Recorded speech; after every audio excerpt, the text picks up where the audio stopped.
안녕하세요. 서재동 목사입니다. 오늘은 시편 21편을 함께 살펴보도록 하겠습니다. 먼저 시편 21편의 말씀을 제가 읽겠습니다. 여호와여, 왕이 주의 힘으로 말미암아 기뻐하며 주의 구원으로 말미암아 크게 즐거워하리이다. 그의 마음의 소원을 들어주셨으며 그의 입술의 유고를 거절하지 아니하셨나이다. 주의 아름다운 복으로 그를 영접하시고 순금관을 그의 머리에 씌우셨나이다. 그가 생명을 구하며 주께서 그에게 주셨으니 곧 영원한 장수로소이다. 주의 구원이 그의 영광을 크게 하시고 존귀와 위엄을 그에게 입히시나이다. 그가 영원토록 지극한 복을 받게 하시며 주의 앞에서 기쁘고 즐겁게 하시나이다. 왕이 여호와를 의지하오니 지존하신 이의 인자함으로 흔들리지 아니하리이다. 왕의 손이 왕의 모든 원수들을 찾아내며 왕의 오른손이 왕을 미워하는 자들을 찾아내리로다. 왕이 노하실 때에 그들을 풀무불 같게 할 것이라. 여호와께서 진노하사 그들을 삼키시리니 불이 그들을 소멸하리로다. 왕이 그들의 후손을 땅에서 멸하며 그들의 자손을 사람 중에서 끊으리로다. 비록 그들이 왕을 행하려 하여 음모를 꾸몄으나 이루지 못하도다.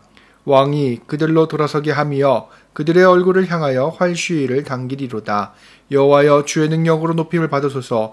우리가 주의 권능을 노래하고 찬송하게 하소서. 아멘.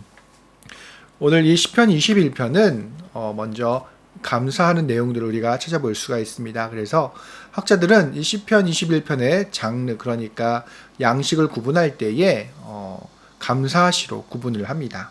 그런데 제가 지난 20편을 이제 나눌 때에 시편 20편과 21편이 한 편이라고 이렇게 말씀을 드린 적이 있는데요. 여러분, 그렇다면 시편 20편이 그때 어떠한 내용인지 기억이 나십니까? 바로 전쟁을 앞두는 왕을 위하여 드리는 기도문이라고 말씀을 드렸습니다. 여러분, 그렇다면 시편 21편이 감사시라고 한다면 과연 21편은 어떤 내용을 가지고 감사를 하겠습니까? 그 내용은 분명합니다. 아마도 왕이 앞두고 있었던 전쟁에서 승리한 내용을 가지고 하나님 앞에 감사하는 것을 우리가 충분히 유추해 볼 수가 있습니다. 그러면 1절과 2절을 그리고 13절을 함께 읽어보도록 하겠습니다. 여호와여, 왕이 주의 힘으로 말미암아 기뻐하며 주의 구원으로 말미암아 크게 즐거워하리이다. 그의 마음의 소원을 들어주셨으며 그의 입술의 요구를 거절하시 아니하셨나이다. 13절입니다. 여호와여, 주의 능력으로 높임을 받으소서.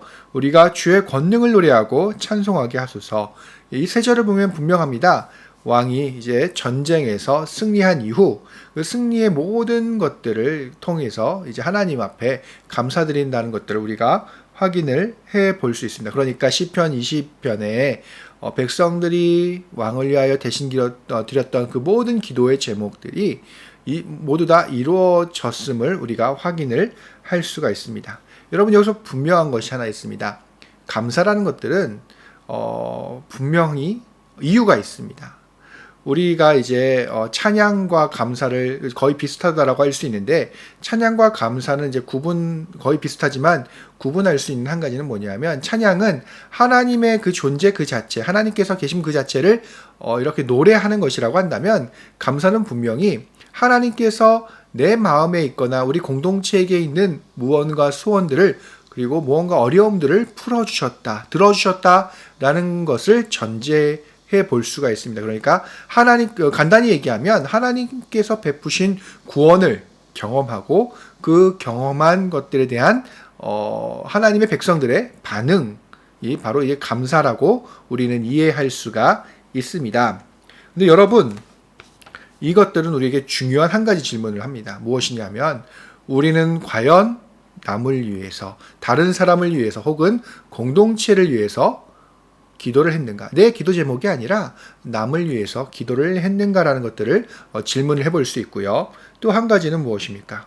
그것들이 과연 이루어졌던 경험이 있는가? 그 일로 즐거워했던 경험이 있는가라는 것들을 우리에게 이렇게 보여주고 있습니다. 이건 중요한 부분입니다. 왜냐하면 기도라는 것들은 물론 나를 위해서 기도하는 것들도 있지만 중보기도라고 해서 남을 위해서 기도하는 그런 부분들이 있는데, 시편 20편과 21편은 한나의 시편으로서 공동체가 남을 위하여 또는 지도자를 위해서 혹은 이웃을 위해서 기도했던 그 기도 제목이 분명히 이루어졌고 그 일로 인하여 함께 기뻐하고 있는 것들을 이제 확인할 수 있다는 것에서 우리가 분명히 그런 기도를 드려야 되고 그런 경험도 분명히 필요하다라는 것들을 우리는 여기서 확인을 해볼 수 있습니다. 또한 여기서 중요한 것 한 가지는 그것들로 인하여 기뻐할 수 있어야 한다는 것들을 우리에게 가르쳐주고 있습니다. 그렇다면 여기서 우리가 꼭 물어야 할 것이 무엇이 있겠습니까? 한마디로 하면은 누구 때문에 우리는 감사해야 되는가? 그러니까 우리가 감사를 드릴 수밖에 없게 된 그 상황의 원인을 제공하신 분은 누군가라는 질문을 우리는 여기서 던져볼 수가 있습니다.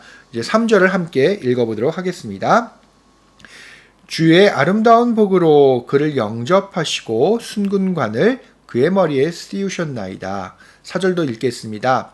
그가 생명을 구하며 주께서 그에게 주셨으니 곧 영원한 장수로소이다. 여기서 보시면 분명합니다.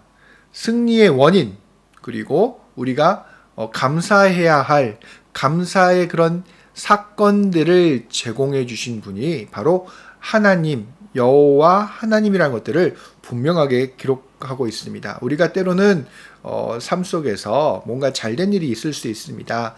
사업에 성공할 수도 있고, 자녀의 복이 있을 수도 있고, 아니면 기타 여러 가지 그런 잘되는 일들이 있는데 오늘 시편은 이 부분에 대해서 우리에게 분명하게 가르쳐주고 있습니다.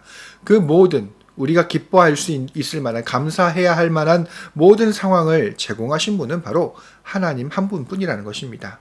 우리는 때로는 살아갈 때에 감사할 상황이 생기더라도 이것들이 하나님께로부터 왔다라는 사실을 잊고 살 때가 많은 것 같습니다. 세상은 말할 것도 없고요. 그런데 오늘 이 시편, 이 다윗의 시는 분명하게 우리에게 가르쳐주고 있습니다.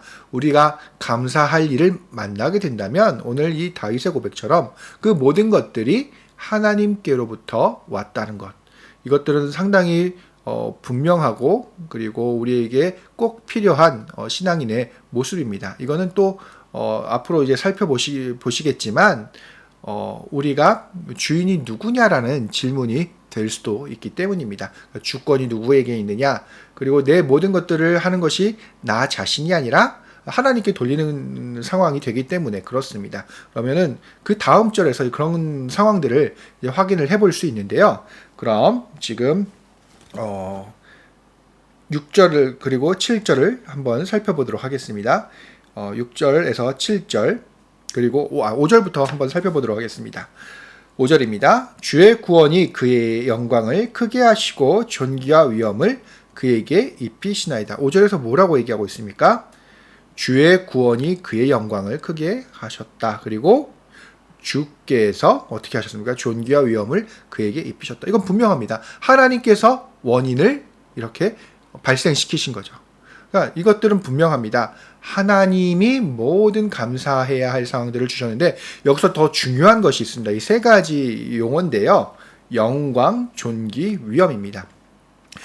이 세 가지 표현은 어떻게 보면 신학적으로 보면은 거의 동일한 표현이라고 할 수 있습니다. 원래는 이 세 가지가 하나님의 임재 그 자체, 하나님께서 임재하신다라고 표현할 때 이렇게 어딘가 이제 거하시는 것이잖아요. 그런 것들을 표현할 때 이 세 가지 표현을 씁니다. 이 바로 영광, 존귀, 위엄. 근데 시편에서 그리고 구약에서 꾸준히 얘기하고 있는 부분이 뭐냐면 이런 영광, 존귀, 위엄은 하나님께서 인간에게 주시는 것이라고 이해하고 있습니다. 이건 뭐냐면 종속적으로 사람은 하나님께 속하였다라는 것이고 내 모든 원인은 하나님께 있다라는 것이죠. 그러니까 하나님께서 이런 영광을 주셔야만 내가 영광을 누릴 수 있고 하나님께서 존귀와 위엄을 주셔야만 내가 그 존귀와 위엄을 이제 누릴 수 있다라는 것이고 동시에 이것은 무엇이냐면 모든 것이 하나님께로부터 기인했다라는 기도자의 겸손함을 드러내는 표현이라고 할 수가 있습니다.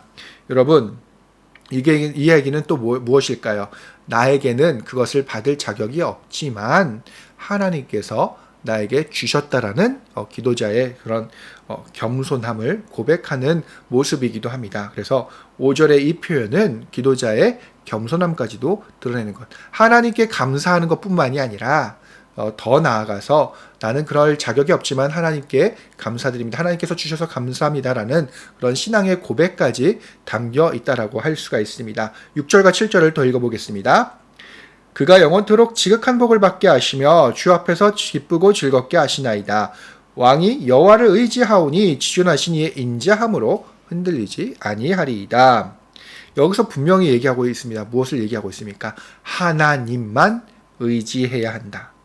여러분, 이 얘기는 동시에 우리에게도 해당되는 얘기입니다.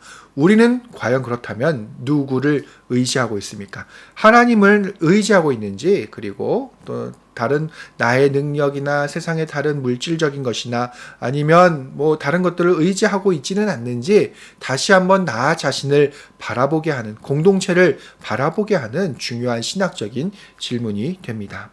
그리고 8절에서 12절 마지막으로 한번 읽어보도록 하겠습니다. 왕의 손이 왕의 모든 원수들을 찾아내며 왕의 오른손이 왕을 미워하는 자들을 찾아내리로다. 왕이 노하실 때에 그들을 풀무불 같게 할 것이라. 여호와께서 진노하사 그들을 삼키시리니 불이 그들을 소멸하리로다. 왕이 그들의 후손을 땅에서 멸하며 그들의 자손을 사람 중에서 끊으리로다. 비록 그들이 왕을 해하려 하여 음모를 꾸몄으나 이루지 못하도다. 왕이 그들로 돌아서게 하며 그들의 얼굴을 향하여 활시위를 당기리로다. 여기서 분명하게 얘기하는 것은 바로 이 부분입니다. 우리가 미워해야 할 것은 무엇인가? 우리가 적대시해야 될 것은 무엇인가? 분명하게 이야기하고 있습니다.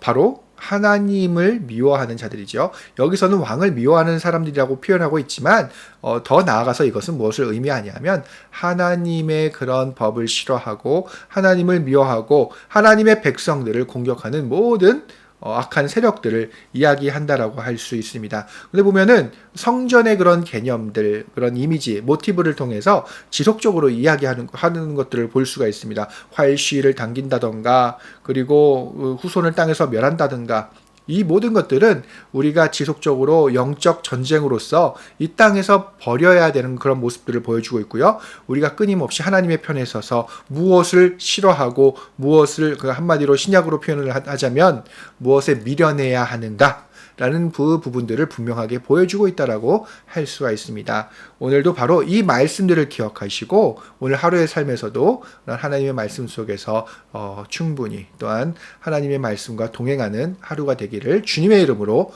축원합니다. 그러면 다음 시간에 뵙도록 하겠습니다. 감사합니다.